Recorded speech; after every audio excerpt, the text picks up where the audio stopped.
India में हर साल करीबन 40 लाख से भी ज्यादा गॉलस्टोन्स की सर्जरी की जाती है। ये तो एक छोटा सा आंकड़ा है। ज्यादातर लोग जिनमें गॉलस्टोन पाया जाता है उनमें इस बीमारी का पता ही नहीं लगता। तो यही गॉल ब्लैडर अपने आप को निचोड़ के यानी कॉन्ट्रैक्ट करके अपने अंदर जमा हुआ पित्त यानी बाइल को इंटेस्टाइन में भेजता है। ज्यादातर लोगों में जिनमें गॉलस्टोन बनता है उनमें 3 प्रकार के प्रॉब्लम्स होती है।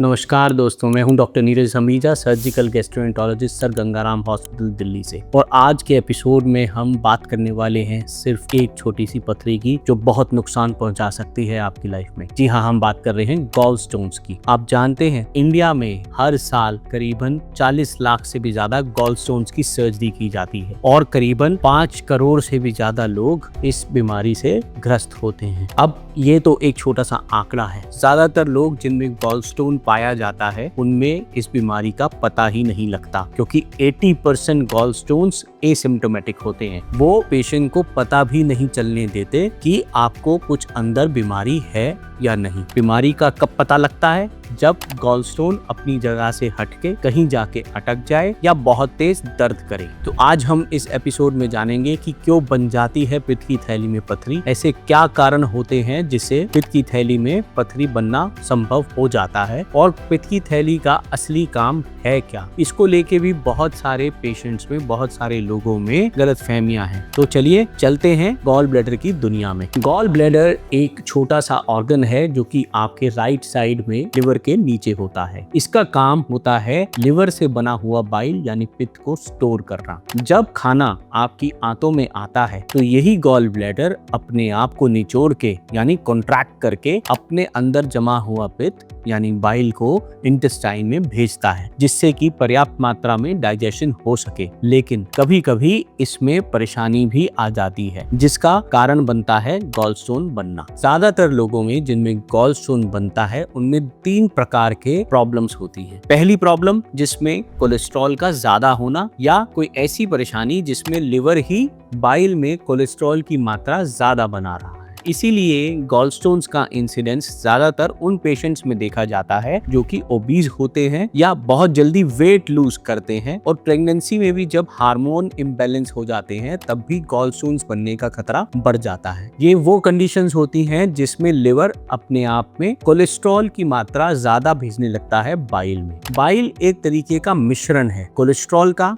और बाइल सॉल्ट्स का। अगर बराबर मात्रा में कोलेस्ट्रॉल और बाइल सॉल्ट्स मिलते हैं तो बाइल हमेशा क्लियर रहता है, उसमें कोई भी सेडिमेंट यानी कोई भी कचरा नहीं बनता। लेकिन अगर एक पोर्शन कोलेस्ट्रॉल का ज्यादा हो जाए तो कोलेस्ट्रॉल स्टोन्स बन जाते हैं, और अगर बाइल सॉल्ट्स का पोर्शन ज्यादा हो जाए तो बाइल पिगमेंट स्टोन्स बन जाते हैं, जो कि ज्यादातर हम उन पेशेंट्स में देखते हैं जिन्हें ब्लड को टूटने की बीमारी होती है, जिनका ब्लड जल्दी टूटता है, जैसे कि थैलेसीमिया के पेशेंट्स, सिकल सेल एनीमिया के पेशेंट्स या ऐसे कोई पेशेंट्स जिनको हाल फिलहाल में बहुत ज्यादा ब्लड ट्रांसफ्यूजन मिला हो, उन्हें भी गॉलस्टोन बनने का खतरा बन जाता है। दूसरा कारण होता है गॉल ब्लैडर की हाइपोमोटिलिटी, मतलब खाना पेट में आने में, आंत में आने पर भी गॉल ब्लैडर अपने आप को पूरा खाली नहीं कर पाता। जिस तरह एक बहती हुई नदी में कभी भी कचरा या गंदगी जमा नहीं होती, उसी तरह गॉल ब्लैडर भी अगर अपने आप को पूरा खाली करता रहे तो उसमें कोई भी कचरा या गंदगी जमा नहीं होगी। लेकिन अगर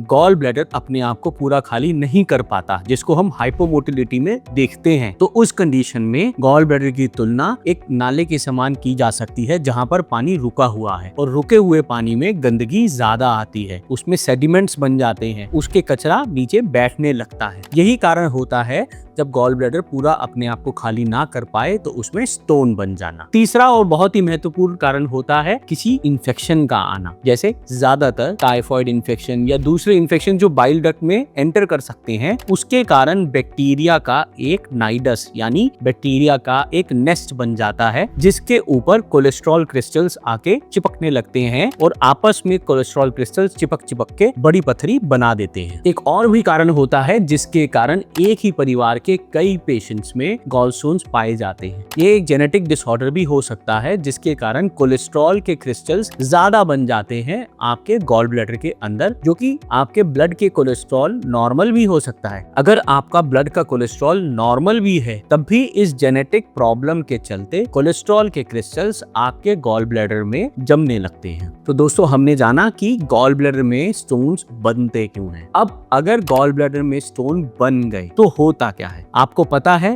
कि कई पेशेंट्स में कई किस्म के स्टोन्स देखे जाते हैं। अगर आपके परिवार में या किसी जान पहचान के पेशेंट में गॉल ब्लैडर की सर्जरी हुई हो तो आपने देखा होगा कि गॉल स्टोन्स कई प्रकार के होते हैं। किसी पेशेंट में पीले, जिसको हम कोलेस्ट्रॉल स्टोन्स कहते हैं, किसी पेशेंट में काले, जो कि बाइल स्टोन्स होते हैं, और किसी पेशेंट्स में मिक्स, कई आकार के भी हो सकते हैं। किसी पेशेंट में छोटे पर्ल के जैसे गोल गोल, किसी पेशेंट में कोई स्पाइक वाले, या फिर बहुत बड़े स्टोन जिनको हम जाइंट कोलेस्ट्रॉल स्टोन्स भी कहते हैं। तो कोलेस्ट्रॉल स्टोन्स का आकार बहुत तरीके का हो सकता है, कई प्रकार का हो सकता है। ये डिपेंड करता है कि अंदरूनी क्या प्रॉब्लम है जिसके कारण गॉल स्टोन्स बन रहे हैं। अब जैसा कि मैंने आपको बताया कि 80% पेशेंट्स को कुछ नहीं होता, यानी उनके गॉल स्टोन्स एसिम्प्टोमेटिक होते हैं। ज्यादातर ये पेशेंट्स अगर किसी और कारण से अल्ट्रासाउंड करवाने जाएं तो उनको मालूम चल जाता है कि उनको गॉल स्टोन्स हैं और वो पैनिक होने लगते हैं। सबसे पहली बात, पैनिक होने की कोई जरूरत नहीं है। अगर आपको मालूम भी चला है कि गॉल स्टोन्स हैं पर आपको अभी तक कोई सिम्टम नहीं है, आपके पास टाइम है। आप अपनी सर्जरी या अपना इलाज आगे अपने डॉक्टर से मिलके प्लान कर सकते हैं। तो बिल्कुल भी नहीं घबराना अगर आपको पता लगे कि आपको गॉल स्टोन्स निकल आए हैं अल्ट्रासाउंड में तो। पर वो 20% लोग जिन्हें गॉल ब्लैडर परेशान करता है, तो क्या परेशानी करते हैं गॉल स्टोन्स, चलिए अब इस डायग्राम के माध्यम से पता करते हैं। तो होता क्या है जब गॉल स्टोन्स परेशान करते हैं। ज्यादातर पथरी करती क्या है, वो पित्त की थैली के मुंह पे आके अटक जाती है, जिससे कि पित्त की थैली अपने आप को पूरा खाली नहीं कर पाती और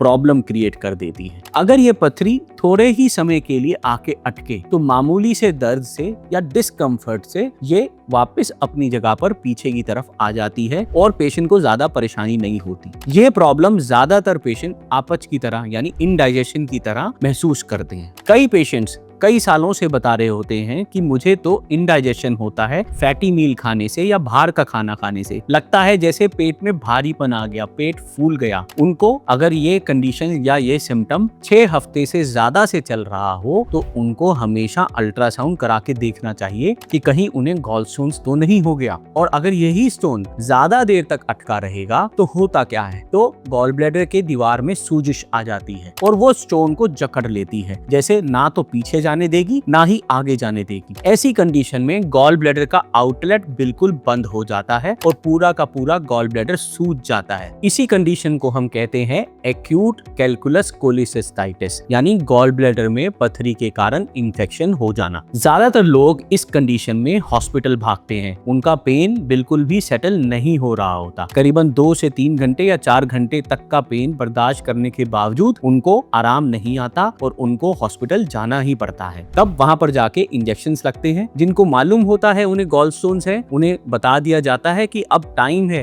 एक्शन लेने का या सर्जरी कराने का। और बहुत से पेशेंट्स बेचारे जिनको मालूम ही नहीं होता उनको गॉल स्टोन है, उनको अल्ट्रासाउंड करवा के पता लगता है कि आखिर प्रॉब्लम क्या है। एक बहुत ही महत्वपूर्ण चीज जो आपको हमेशा समझनी चाहिए कि जब भी आपको गॉल ब्लैडर के अटैक का पेन हो तो उसकी पुष्टि करने के लिए आप लिवर फंक्शन टेस्ट, जो कि ब्लड का टेस्ट है, जरूर करवाएं, जिसमें SGPT और SGOT की मात्रा बढ़ी हुई आ सकती है और बिलिरुबिन की मात्रा भी बढ़ी हुई आ सकती है। अगर बिलिरुबिन की मात्रा ज्यादा बढ़ी हुई है तो उसका मतलब क्या है? उसका मतलब ये है कि स्टोन अपनी जगह से निकल के पित्त की थैली के मुंह से गुजर के पित्त की नली में जाके फंस गया है, जिसके कारण पित्त का बहाव या तो बिल्कुल बंद हो गया है या थोड़ा सा धीमे हो गया है, जिससे आपको जॉन्डिस यानी पीलिया हो जाए। और यही स्टोन आगे जाके एम्पुला में, एम्पुला क्या है? बाइल डक्ट और पेंक्रियाटिक डक्ट का जंक्शन, यानी इस जगह पर बाइल डक्ट और पेंक्रियाटिक डक्ट आपस में आके जुड़ते हैं। तो स्टोन का एक कॉमन चैनल होता है पास होने का बाइल डक्ट और पेंक्रियाटिक डक्ट के जंक्शन पे। अगर यही स्टोन नीचे जाके फंस जाए, पेंक्रियाटिक डक्ट को भी ऑब्स्ट्रक्ट कर दे, तो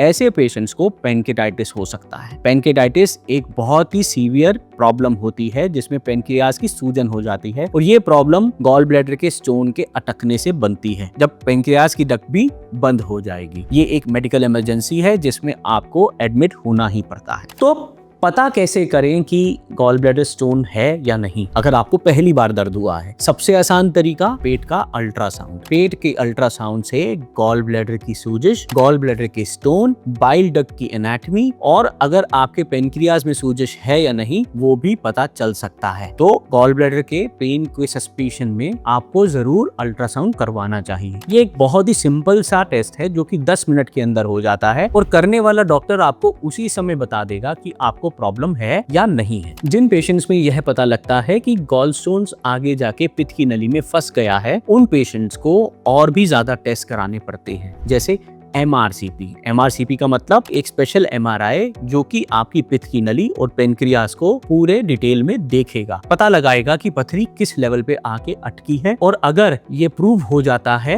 कि गॉल स्टोन खिसक के पित्त की नली में आके अटक गया है तो आपको एडमिट होके ERCP करवाना पड़ता है। ERCP क्या होता है? एंडोस्कोपी के माध्यम से पित्त की नली की पथरी को निकालना। ये जो प्रोसीजर है ये एक डे केयर प्रोसीजर होता है जिसमें अब आके ERCP से पित्त की नली की पथरी निकलवा के, और ज्यादातर कंडीशंस में हम स्टेंट भी डालते हैं। स्टेंट एक नली होती है जो कि पित्त की नली को पेटेंट रखती है, तो आपकी तकलीफ देने वाली पथरी को निकाल दिया जाता है। पर इलाज यहाँ खत्म नहीं होता क्योंकि ये पथरी आपकी गॉल ब्लैडर के अंदर से ही आके अटकी है। नेक्स्ट जो आपको करना होता है वो है डेफिनेटिव या फिर gold standard treatment for gall stones. Surgery को गॉल स्टोन की गोल्ड स्टैंडर्ड ट्रीटमेंट क्यों कहा जाता है? वो इसलिए कहा जाता है क्योंकि बाकी सारे विकल्प, बाकी सारी ट्रीटमेंट जो भी हैं वो गॉल ब्लैडर के कारण को यानी रूट कॉज को नहीं खत्म करती। आपको मालूम होना चाहिए कि गॉल ब्लैडर की पथरी बनी कहाँ है, वो गॉल ब्लैडर के अंदर ही बनी है। और अगर आज आपने पथरी के निवारण या पथरी को निकालने का कोई तरीका बना भी लिया तो गॉल ब्लैडर वापस पथरी बना सकता है। तो कौन से ऐसे इलाज हैं जो कहते हैं कि शायद वो हेल्प कर दें गॉल ब्लैडर की पथरी को ठीक करने के लिए? नंबर 1,